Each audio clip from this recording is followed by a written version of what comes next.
Daniel adalah tokoh Alkitab yang terkenal akan kesalehannya, akan menyembah Tuhan tanpa gentar.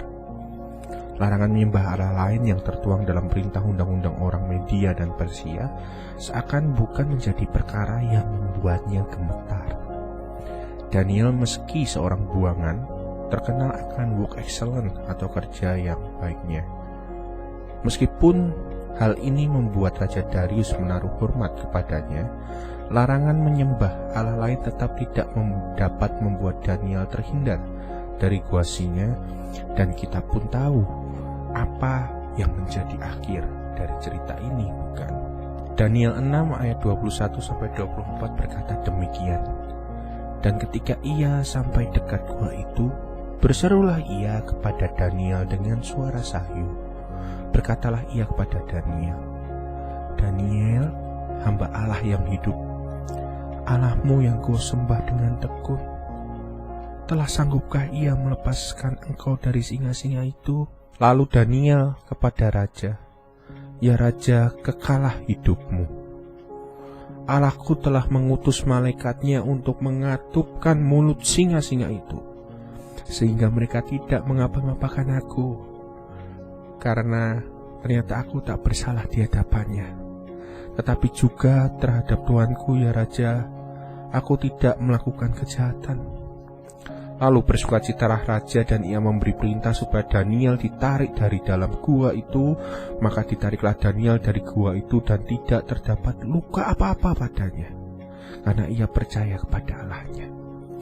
Hukuman Daniel yang sudah terbayang tragis berubah menjadi terbebas dari serangan singa.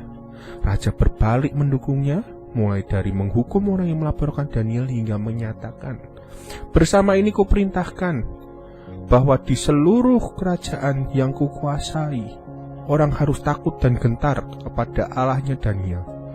Sebab dialah Allah yang hidup, yang kekal untuk selama-lamanya. Perintahnya tidak akan binasa dan kekuasaannya tidak akan berakhir. Ia melepaskan dan menolong dan mengadakan tanda dan mukjizat di langit dan di bumi. Dia yang telah melepaskan Daniel dari cengkraman singa-singa. Wow, hidup saleh Daniel yang setia menyembah Allah membuat seluruh kerajaan menjadi takut dan gentar kepada Allah. Raja pun mengakui Allah yang disembah Daniel adalah Allah yang hidup. Apa yang dapat kita teladani dari kisah ini, saudaraku? Kita dapat belajar bagaimana fokus Daniel kepada Allah itu teguh, tidak gentar dalam situasi apapun meski mau jadi taruhannya. Dan hidup salehnya yang murni ini membuat musuh berbalik mengakui siapa Allah yang hidup itu sebenarnya.